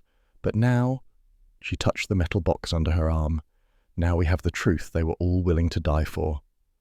Tommy met her gaze. "Let's hope it doesn't make us next on the list." Outside, a wind rose across the lawns, scattering ash from the open window like dark confetti over Belhaven's sleeping gardens. The flames had died, but their light lingered in the room, an afterglow of guilt refusing to fade. Belhaven Hall looked peaceful that evening, peaceful in the way a stage set looks before the curtain rises on murder. The fire in the library burned low, throwing a coppery glow over the polished floorboards. Tommy Beresford stood at the writing desk, inspecting the telegram he had just composed. Its language was simple, official, and entirely false. From Scotland Yard, Whitehall, to Mrs. March, Belhaven Hall. Reopening investigation re wartime treason file. Operation Caraway. Officers to arrive tomorrow a.m. He slid it into an envelope and sealed it with a flourish. "There," he said, concise, terrifying, and beautifully untrue. Tuppence looked up from the hearth where she sat polishing the silver buttons with deliberate care. "Let's hope it frightens the right person. If Mrs. March truly orchestrated those killings, she'll try to erase whatever evidence is left before morning." Tommy's grin was quick and sharp. "Which is why the evidence will be under your pillow. You'll be bait. I'll be the net." She raised an eyebrow. Bait, net, and possibly widowhood. How very romantic. He bent to kiss the top of her head. "You've faced worse odds, with less lipstick." By 11 o'clock the house had sunk into uneasy silence. The servants retired early, pleading headaches and nerves. The remaining guests had retreated to their rooms behind locked doors. Only the grandfather clock in the hallway dared to speak, its slow tick carving the darkness into measured heartbeats. In the blue room, Tuppence lay fully dressed atop the coverlet, one arm flung carelessly over the pillow where the forged packet of letters rested beneath the case. The door stood slightly ajar, a line of corridor light slanting across the carpet. From beyond it came the occasional whisper of movement, the groan of old timber, the sigh of draughts, but nothing human. Tommy waited in the adjoining dressing room, revolver in hand, crouched behind the open screen. He could see Tuppence's profile through the gap, her breathing steady and feigned. He felt both admiration and irritation in equal measure. She could outact most West End ingenues. Midnight chimed. The house seemed to pause and listen. Then, footsteps. Soft, deliberate. Someone moving along the corridor. The crack of floorboards stopped outside the door. A shadow slid across the thin band of light. The door eased open. Tuppence's heartbeat slowed deliberately. She sensed rather than saw the figure enter, the faint rustle of skirts, the breath caught halfway between courage and fear. A moment's hesitation, then the silhouette bent over her, hand reaching toward the pillow. Tommy stepped from behind the screen and snapped on the lamp. The light blazed white and sudden. "Don't move." The intruder froze. Her face, caught in the sudden glare, was ashen and furious. "Mrs. March," said Tommy quietly, "looking for lost property?" Her hand darted to her pocket and came out holding a pistol, small, nickel-plated, trembling. The polished barrel caught the lamplight like a shard of winter. "For heaven's sake, put it down," said Tuppence, sitting up. "You're only proving what we already know." Mrs. March's eyes flickered between them, her composure fraying. Her hand trembled. "You know nothing," she hissed. "Your children playing with graves." Tuppence's voice stayed low. "Then tell us whose." "I didn't kill him," Mrs. March said, breath unsteady. "I found him after the shot. I panicked. I left the candle holder and the buttons to frighten off the curious and to steer blame away from the house. I was trying to protect Belhaven, not murder for it." "Then who fired?" Tommy asked. "I don't know," she whispered. "But someone has been using our symbols to finish what began years ago." The woman's fingers slackened around the weapon. For one fragile heartbeat, it seemed she might hand it over. Then, from the corridor, came the crack of another gunshot. The sound shattered the stillness like glass. Mrs. March staggered, the pistol slipping from her grasp and clattering to the floor. A crimson bloom spread across her sleeve. Tommy lunged to the doorway, but the corridor beyond was empty, save for the wavering halo of a candle dropped on the carpet. The flames sputtered, guttered, and died, leaving only smoke. Tuppence knelt beside Mrs. March. "It's only a graze," she said quickly. "You're lucky." Mrs. March's eyes were wide with terror. "He's still here," she whispered. He never forgave me." "Who?" Tommy demanded. Her lips parted. A single word escaped, barely audible. "Basil." Then she fainted. Minutes later, the doctor from the village, a brisk, practical man, was summoned. He bound the wound and insisted Mrs. March rest under watch. The constable arrived soon after, yawning but alert, and took possession of the pistol and telegram. By 2:00, Belhaven Hall was a hive of subdued confusion. Servants whispered on the stairs. Mrs. Pettigrew wept noisily. Colonel Willoughby, still pale from his own injuries, insisted on conducting a one-man court-martial in the library until Tuppence physically steered him back to bed. When at last the doctor departed, leaving laudanum and stern instructions, the Beresfords sat together in the dim drawing-room, the air heavy with candle wax and exhaustion. "Well," Tommy said, pouring 2 small whiskies, "our trap caught the fish, and an unexpected gunman." Tuppence toyed with the edge of her glass. "Not gunman. Gun shadow. Whoever fired that second shot was careful, only wounded her. A warning, not an execution." He nodded slowly. "Which suggests motive beyond vengeance. Someone still protecting the Belhaven secret, but not her." "Exactly." She leaned forward. "Think, Tommy. The handwriting in Sir Basil's confession, the way the Colonel burned letters, the fear in Mrs. Draycott's eyes before she vanished. They all point to a larger plan. Mrs. March pulled one trigger, but another hand orchestrated the rest." Tommy sighed. "You always make murder sound like chamber music." "Because it is," she said. Notes and silences. Tonight we heard the final note, but not the composer. An hour later, unable to sleep, Tuppence wandered back toward the blue room. The corridor was empty, moonlight striping the floor. She paused outside the door, half expecting to feel that familiar prickling at the nape of her neck, the sense of being watched. Nothing, only quiet. Inside, the room had been tidied, the bed remade, the air faintly scented with lavender to mask the smoke. The mirror above the mantel reflected her candle as a wavering twin flame. She approached it slowly, noticing for the first time that the glass was slightly warped, not cracked but uneven. Beneath its frame something glimmered. She lifted the edge and drew out a small key, brass, tarnished, identical to the one from the box in the secret niche. "Tommy," she murmured. "Our composer left his signature after all." She replaced the mirror carefully and slipped the key into her pocket. Back downstairs, Tommy was dozing in an armchair when she returned. He opened one eye. "You've been haunting again." "Habit," she said, showing him the key. "Found behind the mirror in the blue room." He whistled softly. "Another crest?" She nodded. "And it matches the box we found, which means someone searched the blue room after we opened that box and replaced this as a clue or a challenge." Tommy rubbed his chin, which brings us back to Mrs. Draycott. If she's still alive, she knows more than she told. "And if she's dead," Tuppence said quietly, "then someone else is tying up the last loose ends." He glanced toward the ceiling where footsteps creaked faintly. Servants, or perhaps not. "I hate houses where the ghosts keep office hours." "Then stay awake," she replied. "This one's about to call another meeting." At 3 a.m., the constable finished his notes and left to fetch assistance from the nearest station. Mrs. March, sedated, slept fitfully in her room. A maid sat outside her door with strict orders not to move. The rest of Belhaven lay in uneasy slumber. Tuppence, notebook in hand, reviewed the sequence again aloud.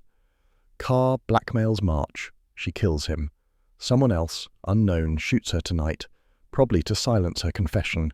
Each attack marked by a candle holder or button, each connected to the Caraway crest. Therefore, Tommy interrupted gently, therefore the murderer still has access to both, which means someone within the family circle, she finished, or what remains of it. They sat in silence, listening to the clock strike the half-hour.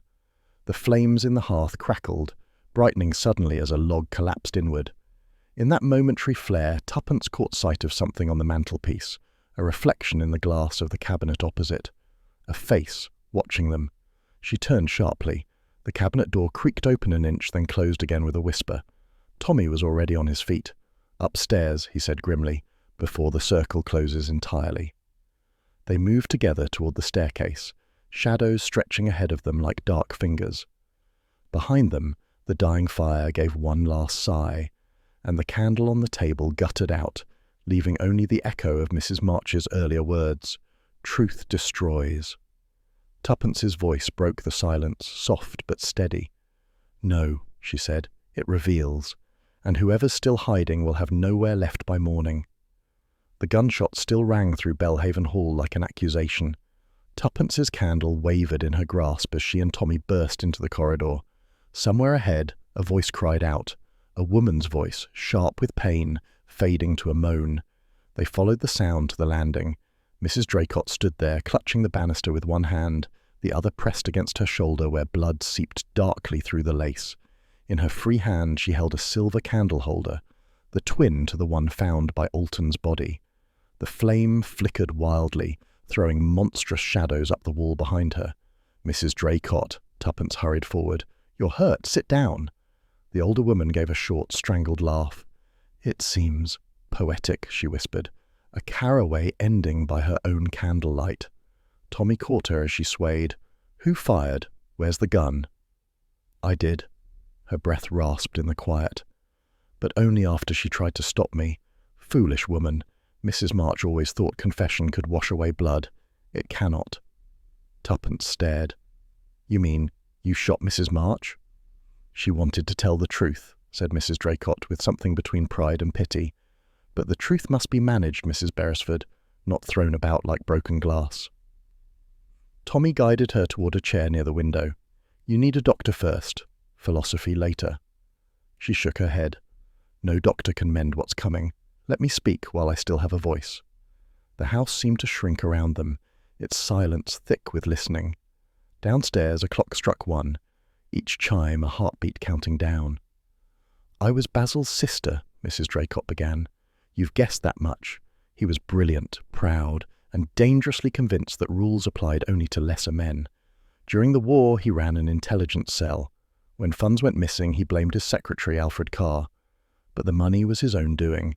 He'd arranged payments to an enemy agent, believing it would buy information to save lives.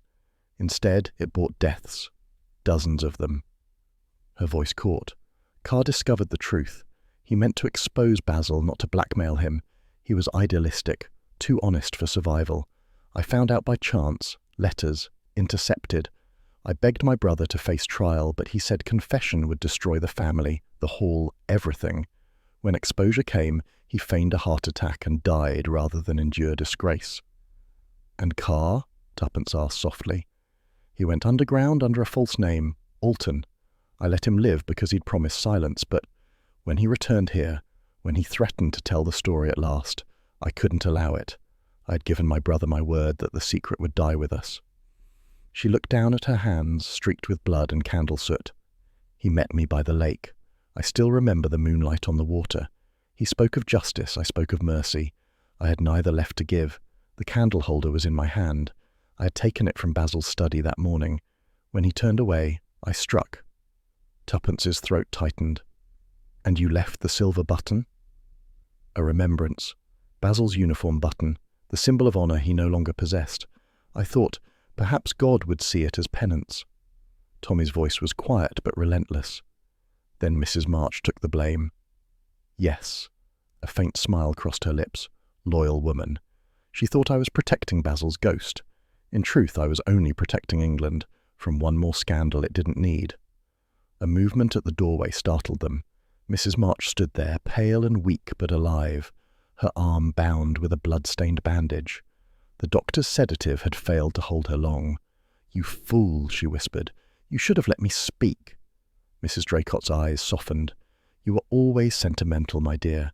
You thought truth a cleansing fire. It burns everything." Mrs. March's voice trembled. "He was your brother. You loved him." "I did," said Mrs. Draycott. "Enough to kill for him, and enough at the last to tell the truth he could not." She swayed, clutching the candle holder tighter. The flame guttered and threw light across her face, lines of grief carved deep. Tuppence moved closer. "Let us call help. Please, this isn't how it has to end." "It already has," Mrs. Draycott said quietly. "You think murder ends when the heart stops beating. It goes on, through silence, through loyalty, through every comfortable lie." Her gaze fell on the silver buttons lying on the table beside the lamp. One by one she touched them with trembling fingers. "3 tokens for 3 sins," she murmured. "Pride, fear, devotion." Then she straightened suddenly, eyes burning with some fierce final clarity. "You should know the last of it, Mrs. Beresford. Carr's papers, the ones everyone feared, they didn't prove Basil's innocence. They proved his guilt. He ordered a man's death, an innocent courier, during the war. Shot him himself to stop the story of his treachery spreading. I destroyed those papers to spare England the shame of knowing one of her decorated heroes was a murderer." Tommy spoke softly. "And now?" She smiled faintly. "Now England may judge me instead." She stood unsteadily, raising the candle holder as though it were a chalice. "He was my brother," she said, voice breaking, "but I loved England more." The candle slipped from its socket and fell to the carpet. Wax splattered like tears across the floor. Tuppence caught her as she collapsed. The candle holder rolled away, clattering softly until it came to rest beside the hearth, where Sir Basil had once dropped its twin. For a moment there was only the sound of breathing, hers, shallow and fading. Then none at all. Tuppence bowed her head. So ends the circle. Morning crept into Belhaven Hall with the cautious light of aftermath. The police arrived just after dawn. Inspector Grant himself, coat collar up against the chill, notebook in hand. His manner was brisk but respectful. He had seen enough tragedies to know when the dead deserved quiet. "So," he said, after Tommy finished recounting the events, 2 women, each ready to confess, neither wholly guilty, both driven by loyalty. You do have a talent for attracting melodrama, Mrs. Beresford." Tuppence gave a weary smile. "Melodrama seems to have taken up residence wherever we do." The inspector turned to his men. "Search the study, the attic, anywhere the crest appears. Retrieve every letter, every scrap of paper. The Crown likes its skeletons properly documented." As they moved off, he lowered his voice. "I'll need those buttons as evidence, if you please." Tuppence opened her palm. 3 buttons gleamed in the morning light, 2 dull with age, 1 still bright from recent polish. She let him take 2, the 3rd she closed over gently. "Of course, Inspector," she said smoothly. "One can never be too thorough." Grant raised an eyebrow but said nothing. "You and your husband may return to London once we're finished here. I'll send for statements later." "Statements bore me," said Tommy. "Truth tends to edit itself." The inspector gave him a dry smile and departed, leaving them alone in the once grand hall. They stood by the great window overlooking the gardens. The lawns were silvered with dew, the air sharp with autumn's first hint of decay. Servants moved quietly outside, drawing curtains, carrying buckets, whispering. Belhaven Hall was already retreating into legend. Tommy slipped an arm around Tuppence's shoulders. "You're quiet." "I'm thinking," she said, "about how lies survive longer than people." Mrs. Draycott thought she was saving England's honour. In truth, she only postponed the reckoning. "That's patriotism for you. Honour on layaway." She gave a faint laugh, then looked down at her closed hand. The single button gleamed between her fingers, the lion crest still sharp despite the years. "One never knows," she murmured. "Perhaps honour needs reminding that it's made of metal, not myth." Tommy regarded her with affection. "What will you do with it?" "Oh, keep it. A souvenir of misplaced loyalty." She slipped it into her pocket. "And perhaps a warning. Every story leaves something behind. A token, a secret, a loose end." He smiled. "Trust you to pocket the evidence." "Evidence," she said, turning toward the door, "is only proof once someone believes it." They walked together down the corridor. Behind them, servants were closing the blue room for good, boards over the windows, linen sheets drawn tight across the furniture. The echo of their footsteps followed the pair through the hall like a second pair of shadows. At the threshold, Tuppence paused. The morning sun caught the brass plaque above the door, the Caraway Room, and made it glow as though alive once more. She touched the pocket where the button rested. "Strange," she said softly. "The past never dies. It just waits for someone curious enough to wake it." Tommy opened the front door. "Then let's be less curious for a while. Breakfast in Oxford, before another ghost asks for our help." Tuppence smiled, stepping into the cold sunlight. "Breakfast, yes, but ghosts, my dear Tommy, ghosts never take no for an answer." The car engine started with a reassuring growl. As they drove away, Belhaven Hall receded into the distance, its windows catching the light like watchful eyes. In Tuppence's coat pocket, the single silver button pressed warm against her hand, a quiet reminder that some secrets, even solved, never truly rest. The kettle began to whistle precisely as the church clock struck 4. Tuppence, who had been staring out the window at a particularly stubborn patch of London drizzle, moved to take it off the hob. Steam curled against the glass, softening the sharp edges of the world beyond. Their flat on South Audley Street looked comfortably dishevelled again, the sort of lived-in chaos that signified normality after too much adventure. A pair of Tommy's shoes lay by the sofa, one on its side, as though exhausted by association. The morning paper, unread, sagged across the arm of an armchair. Somewhere under it, Hannibal the cat purred faintly, unimpressed by heroism. Tommy came in from the hall carrying the afternoon post like a man bringing trophies from a mild war. 2 circulars, 1 bill, and 1 official-looking letter with the charming scent of bureaucracy.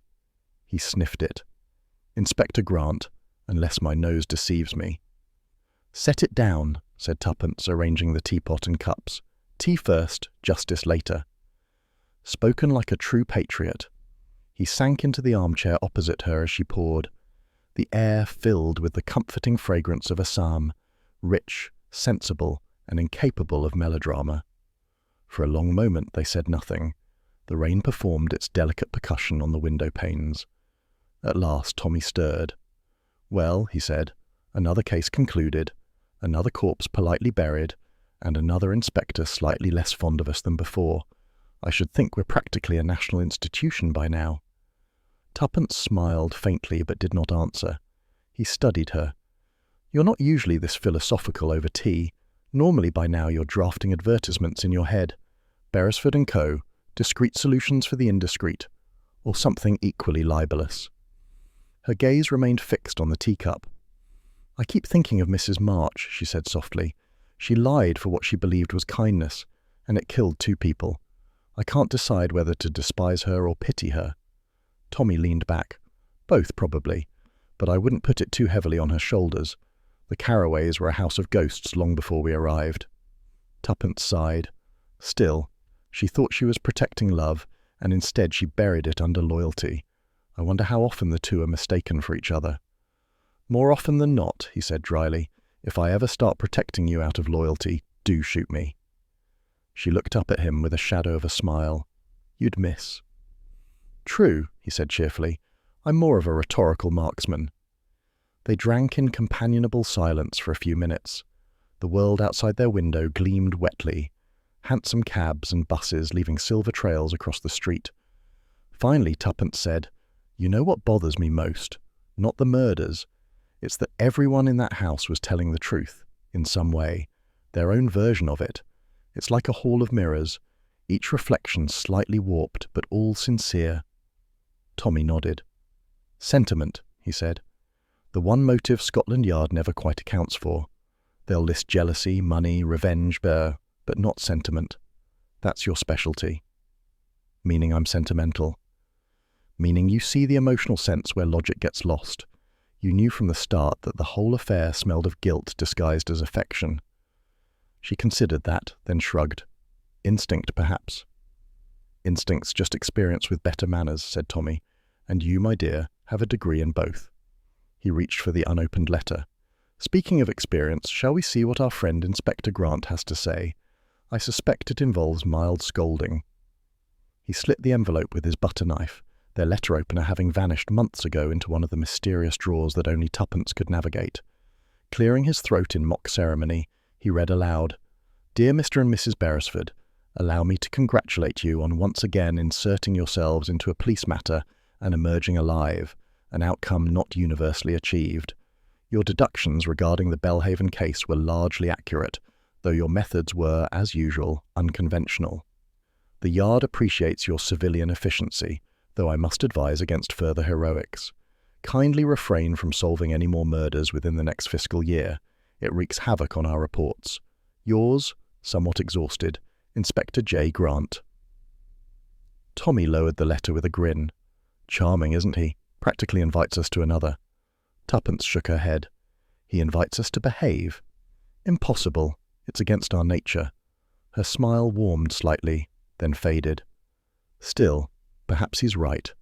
We've meddled enough for a while. Real detectives have paperwork. We only have curiosity. Curiosity built empires, said Tommy, and occasionally ruined dinner parties. She laughed softly. You'd advertise us again, wouldn't you, if I let you? In a heartbeat. Consulting detectives for the emotionally confused. I can see the queue forming already. Husbands, widows, village vicars in moral distress. And we'd end up solving cases that begin with T and end with tears. Better than boredom, he said, lighting a cigarette. The faint curl of smoke wove upward, mingling with the scent of tea. It made the room feel almost theatrical, as if the final act of Belhaven's tragedy were playing out one last time in miniature. Tuppence watched the smoke rise, then leaned back with a sigh. Do you ever wonder, Tommy, whether solving mysteries changes anything? The dead remain dead. The guilty are still human, and the living. Drink tea, he said gently. She gave a small, rueful laugh. Drink tea. For a while they listened to the rain slacken, then fade entirely. The afternoon brightened by degrees, the grey thinning into a reluctant sunlight. It reached across the room in a thin golden beam and settled, as if by design, upon Tuppence's writing desk. There, beside a neat pile of correspondence, lay the silver button, the last remnant of Belhaven Hall. The lion crest gleamed faintly, catching the light as though recalling its former shine. Tommy followed her gaze. You kept it? Of course. As a warning? As a reminder, she said, that love can't excuse everything, and that even loyalty needs dusting now and then. He smiled. Housekeeping of the human kind. She looked up, surprised. How did you— Grant's letter, he said, tapping it. He may not approve of us, but he knows a good epigram when he hears one. They both laughed quietly. Outside, a delivery cart rattled past. Somewhere down the street, a newsboy shouted the evening edition, his voice echoing up the wet pavements. Life, indifferent as ever, went on. Tuppence poured the last of the tea into their cups. To Belhaven, she said softly. To Belhaven, Tommy echoed, raising his cup. And to all the ghosts we've exorcised for free. The clock on the mantel chimed the quarter hour. A moment later the sunbeam shifted, catching once again on the silver button. It flashed briefly, one small, perfect gleam before the light moved on. Neither of them spoke. At last, Tuppence reached out and closed her hand gently over it. "One never knows," she murmured, and in the quiet that followed, the clock ticked on, steady, untroubled, eternal.